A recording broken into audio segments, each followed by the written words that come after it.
guys are ready to go. All right. Alright, just trying to clip this on real quick. It's just annoying me. Hold up 1 second. There we go. All right, we good, Stacy? Yeah, you're going. All right, can you first off by telling me your name and spell it for me and your job title here at DOTD? Erin Buchanan, Erin Buchanan, Public Information Officer, Louisiana DOTD. Alrighty. And Erin, how long have you lived in the Shreveport-Bossier City area? My entire life. I won't say exactly how many years that is, but it's 30-something years. Okay. How long have you worked here at DOTD? 5 years. 5 years. And you know, how many times were there any kind of snow or ice events leading up to February of last year that kind of stuck out in your mind? I would say definitely, you know, several that stuck out.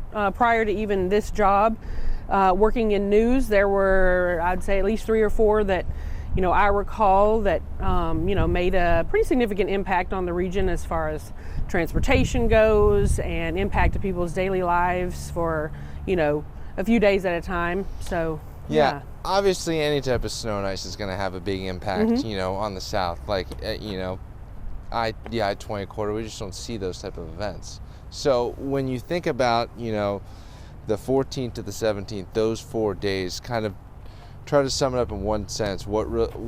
How do you remember those 4 days?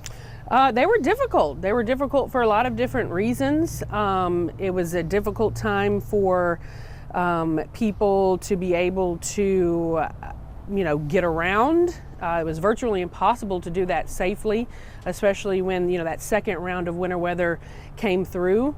A lot of people lost water. I know heating people's homes was difficult.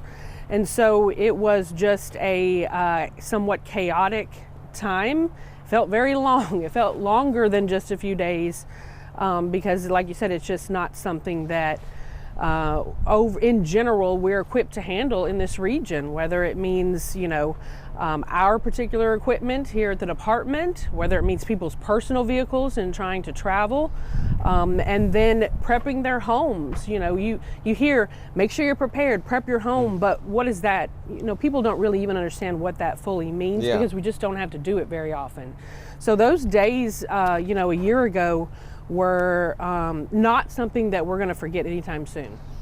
Yeah, and when did you realize in your mind that, like, you know, this isn't just going to be, you know, one of those southern type of winter events where we have 1 to 2 days of snow and cold and then it melts quickly, and you're like, okay, this actually has the potential to really cause a major, much more major than what we usually see with a winter weather event in terms of travel?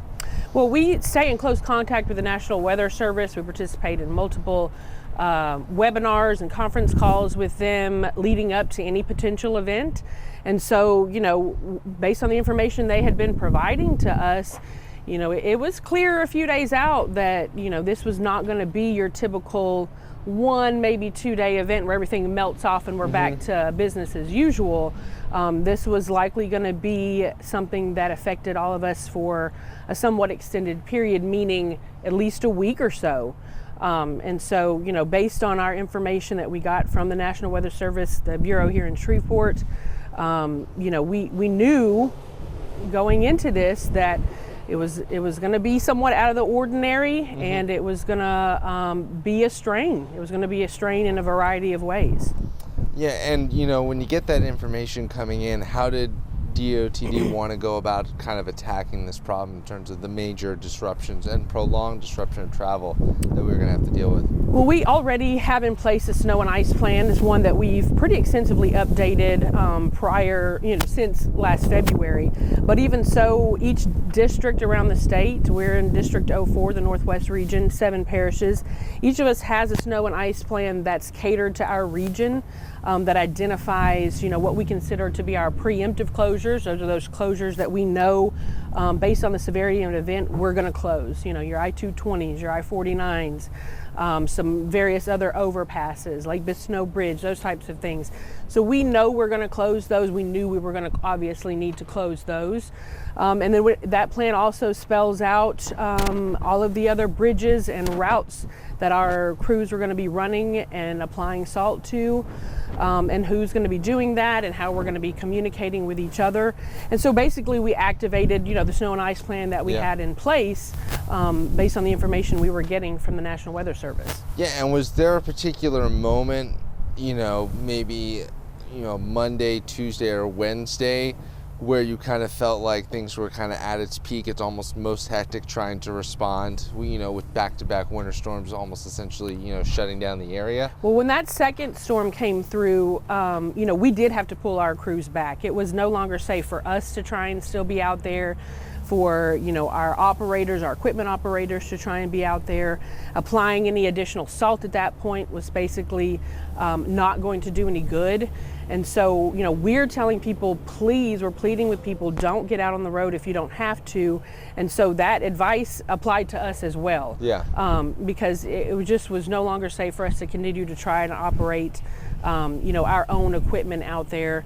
We have limited equipment when it comes to tackling any sort of major winter weather event. We can handle those ones, like I said, that we're used to, but that type of event, we were outmatched by Mother Nature, and that's just, not something that you can always do anything about. Mother Nature has, a mind of her own. Yeah, that's absolutely right, Erin. And just, for me, what specific roadways are you guys responsible for with DOTD that you guys, with your team are responsible for clearing? I know, obviously the major highways. Is it any other roadways? So we're responsible for, all state highways, including the interstate system. As far as winter weather goes, we have our preemptive closures that we put in place because we know trying to maintain, I-220 and I-49 in a safe manner is outside of the bounds of what our resources are capable of handling, and that's why we go ahead and close those. Okay. We keep I-20 open and continue to, salt the bridges and overpasses on that. US 80 is another one we keep open. But altogether in the 7 parish region, our crews are out applying salt to over 900 bridges and overpasses throughout this area during a winter weather event. And if it's a severe one, that's a 24-hour operation where we're handing off those responsibilities to our next crew. So it's quite a widespread, operation that's undertaken during these types of events. Yeah, absolutely, Erin. And, when you kind of look back on those 4 days, what did DOTD really kind of learn from that? And then going forward, God forbid there's another type of winter weather event in the future, kind of what did you guys take from that experience to potentially maybe respond even more effectively going forward?